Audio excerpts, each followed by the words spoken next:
A blessed Sunday to everyone. Welcome back to my channel, guys.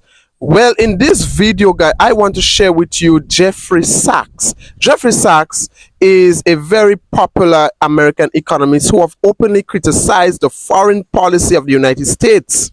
And he's someone I love listening to. Now, Jeffery Sachs, in a G summit in South Africa that Donald Trump had to attend, but Donald Trump chose not to attend, he has sounded the trumpet that what we are seeing, the United States, the military intervention in the Caribbean, Venezuela, and around the world, we are witnessing, he said, a falling empire. The reign of the Imperial West, Imperial America, is coming to an end. Why isn't Donald Trump coming tomorrow?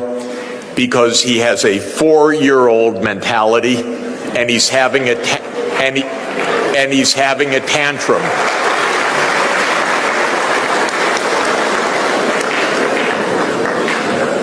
He's having a tantrum. What is the tantrum? That the rest of the world says, we don't want a king. As President Lula said, we don't need an emperor. He would come here as just one of 20 leaders, or 21. He doesn't want that. He's having a tantrum. So this rebalancing is happening. He's having a particular tantrum, by the way, because the United States is in a deeply neurotic funk. You know what the cause of that neurosis is? China. A wonderful, brilliant civilization, 4,000 years old plus. It's been a unified state with brilliant statecraft for more than 2,000 years. Unlike Europe, in which every country of Europe fought every other country of Europe every year for 1,000 years. Most of the time, China was peaceful, united. It fragmented temporarily at some points, but it was mainly a unified country that actually, strangely enough, didn't beat up its neighbors also. So China, for 1,000 years, never attacked Japan, for example. Can you imagine? Britain couldn't keep its hands off any place for more than a year or two at a time. It had to go beat up somebody. And the United States doesn't even take a year off. I don't know the truth yet. It could be an accident, but I don't think so.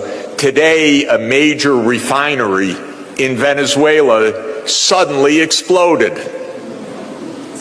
That seems a lot like the CIA to me.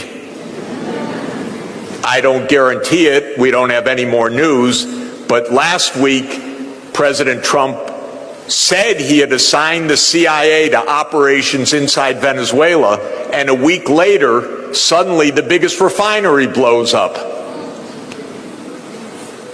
So the United States can hardly go a week at a time without trying to kill somebody. But China actually goes centuries without attacking its neighbors. So China went for 1,000 years without once invading Japan, a near neighbor, even though China was much more powerful. Incidentally, from 2 times, there was an attempt to invade Japan from the Chinese mainland, but that was when China had been conquered by the Mongols. So 800 years ago, roughly, they tried twice. The Mongols tried to invade Japan, and they were defeated both times. But the Chinese never tried. The Japanese actually, sadly, invaded China many times, but never the other way around. And the Chinese never invaded Korea. And the Chinese did invade Vietnam once, But that was 615 years ago. And then they had a skirmish for 1 month in 1979. Other than that, that's the so-called enemy of the United States. So that's why I call it a neurosis. China's the least threat possible. Doesn't threaten anybody. Doesn't attack anybody. Hasn't been in any war for 46 years. And the war that it was in 46 years ago lasted 1 month. That's when Vietnam toppled a government in Cambodia that China viewed as an ally, and so it punished Vietnam for a month for having overthrown their ally in Cambodia. Other than that, no wars for more than 4 decades. But we're in a funk because the American idea is you have to be number one so you can boss everyone else around. And by the way, we learned every trick we know from the British, who did that for 200 years before that. So that's where the geopolitics comes in. Though while the United States wasn't watching, and I know they weren't watching because they're not very clever there in Washington, I have to tell you. And they don't understand much of economics at all.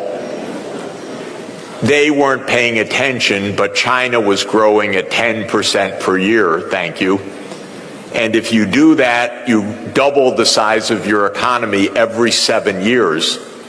And if you do that for 35 years, which China did, you've doubled 5 times.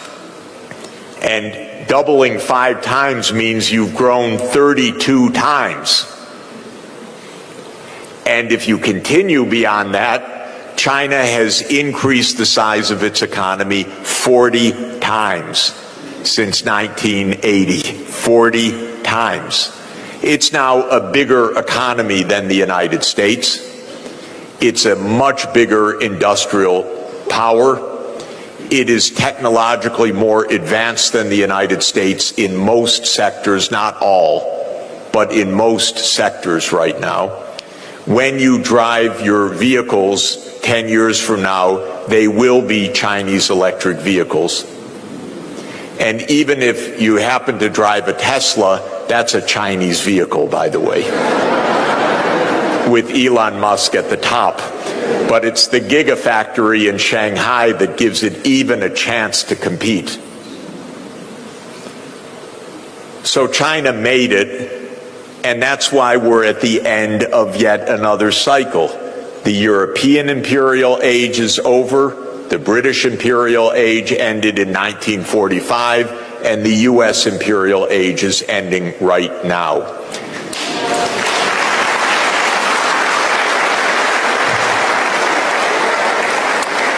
And that's why Donald Trump is home. Because he doesn't want to be one of several. That's all. The delusion is still in Washington, by the way. It's not over. It's still a powerful country. It's still a dangerous country. It's got too big a military. It still has its hands on the valves of the international payment system to a large extent. It can turn on and off the spigot for countries that are vulnerable.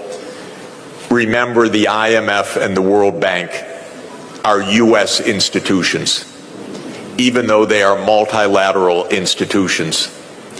They were founded for not bad purposes, by the way, but they are American-dominated institutions, and that gives continuing power. And I always emphasize geography in thinking about economics. So the geography is that at Pennsylvania Avenue, which is where the White House is, now there's a west wing and no east wing because he knocked it down a couple weeks ago, this idiot. Excuse me. Sorry, it's true. I'm just being technical. At 16th in Pennsylvania is the White House. 15th in Pennsylvania is the Treasury Building. 17th in Pennsylvania is what's called the Executive Office of the President of the U.S. 18th in Pennsylvania is the World Bank. And 19th in Pennsylvania is the International Monetary Fund. So it's only 2 blocks from the president's office to tell the IMF what to do. You don't even need to text it. It takes 30 seconds to walk across the street to say, veto that country's program. And that's still power. But it's power that is fading. It's fading in part because of the BRICS. Because the BRICS are saying, we don't need to be under the thumb of a U.S. empire. That's what President Lula said when he was hosting the BRICS this summer, and Trump put on a tariff on Brazil because he didn't like a court proceeding against the preceding president who had tried to make a coup. And so he put on a penalty tariff, and President Lula said, we don't need an emperor, and we're not going to succumb to this kind of pressure. So the BRICS, of which you are an esteemed member, the S in BRICS, remember the 10 BRICS countries: Brazil, Russia, India, China, South Africa, and now Egypt and Ethiopia, the United Arab Emirates, Iran, and Indonesia. The 10 BRICS countries have 46% of the world population. Thank you. And 41% of the world GDP. And they can look at the G7 and say, who are you? And that's what they're doing. So this is the new phase of geopolitics. The world is not falling apart, but the US and Europe are having a tantrum.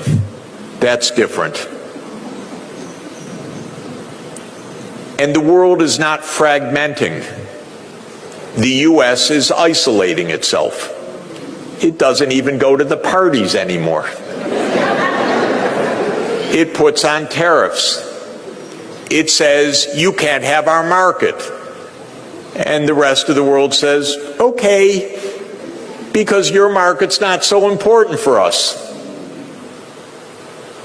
And Trump said, okay, we're going to punish you, China, for being so successful, by the way. We're going to put 100% tariff on you. And the next hour, China said, okay, we're putting 120% tariff on you. And then Trump said, okay, we're going to restrict any advanced chips going to you. And China said, okay, no rare earth magnets. And the U.S. within a half an hour said, we surrender.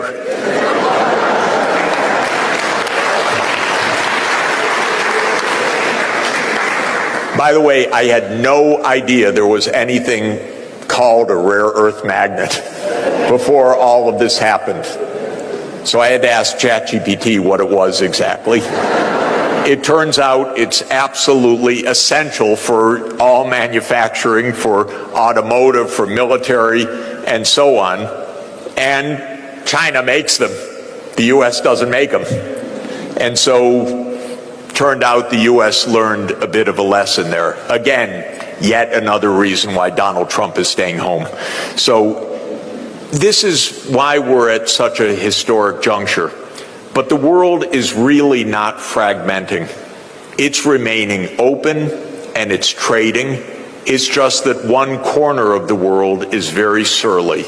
The part that used to dominate just can't figure out what's going on. And Trump is, of course, trying to flex the military muscles in a disgusting way. The U.S. is still militarily powerful, no doubt about it. The wars in Ukraine and Gaza are imperial wars.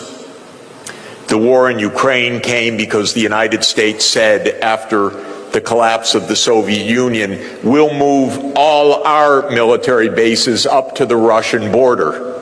The United States said to President Gorbachev, we promise NATO won't move 1 inch eastward. Not 1 inch. And if you want all the documentary record of that, go to a website called National Security Archive of George Washington University, and go to a website that is called What Gorbachev Heard, and you'll find 42 documents or so that say all of what I just said, that the U.S. promised NATO would never enlarge. But as soon as the Soviet Union ended and the United States said, we're all alone in this, then they started exactly what they promised they wouldn't do, which was eastward enlargement of NATO. And that's why there's the war in Ukraine. It's a disgrace. And it is killing the Ukrainians. And it is part of the famous adage of Henry Kissinger, which you may recall, that to be an enemy of the United States is dangerous, but to be a friend is fatal. Ukraine said, we'll be a friend, and now they're dying because of that. Because they said, okay, NATO enlarged. The United States said, we have your back. And probably 2 million Ukrainians have been killed or gravely wounded in this completely unnecessary and reckless war. And the United States is doing the same with Israel in Gaza. And let me thank you, South Africa, for standing up for justice.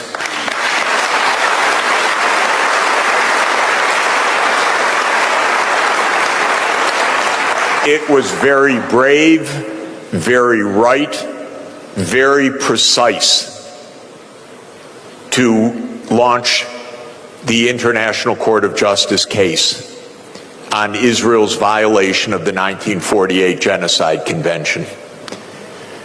The ICJ takes too long to rule, but the evidence that South Africa brought on behalf of the whole world is absolutely right and compelling.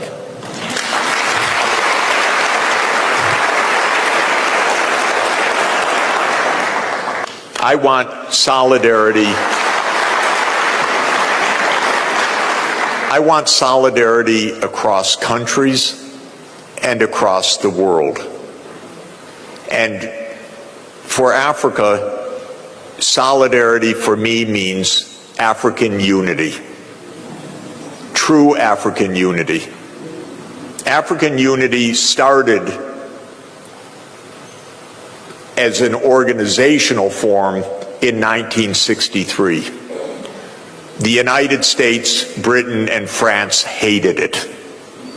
They don't want African unity.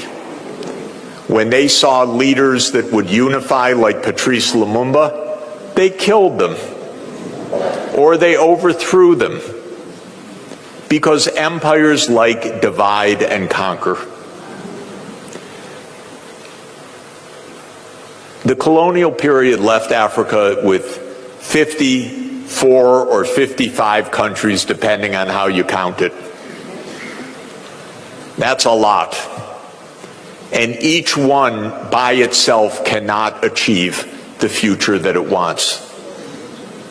It can't resist the diplomacy or the attacks on diplomacy by itself.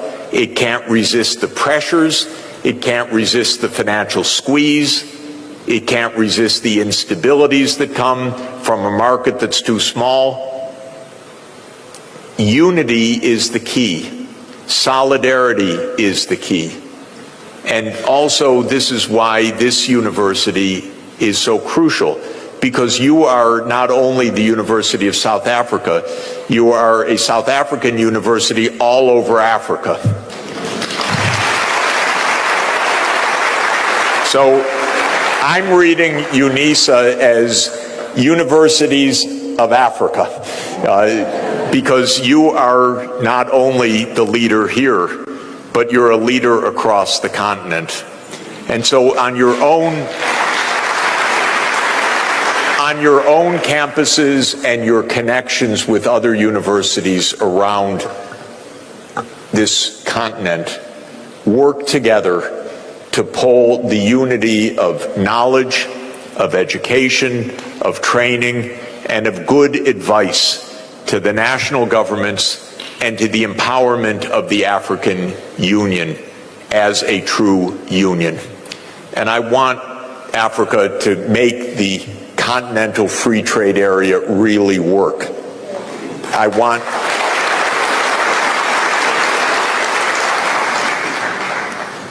this continent is the same size as India and China in population. Actually, a little bit bigger than China, probably just about the same with India right now. 1.5 billion people in Africa, 1.5 billion people in India, 1.4 billion people in China. They're the little one on the block. China ended its poverty in 40 years through good planning and this mass national scale. India is on the path of ending its poverty now. It's about 15 years behind China in the reforms that opened up that led to the rapid takeoff. It's time for Africa now, as this giant, as a continental scale economy, to be the era of takeoff. And that will come with a continental scale economy and a continental scale strategy. So leave your thoughts in the comment section below, but one thing is for certain: the Bible is accurate about the fall of Babylon. Take care, guys. Have a blessed and wonderful rest of your Sunday. Until then.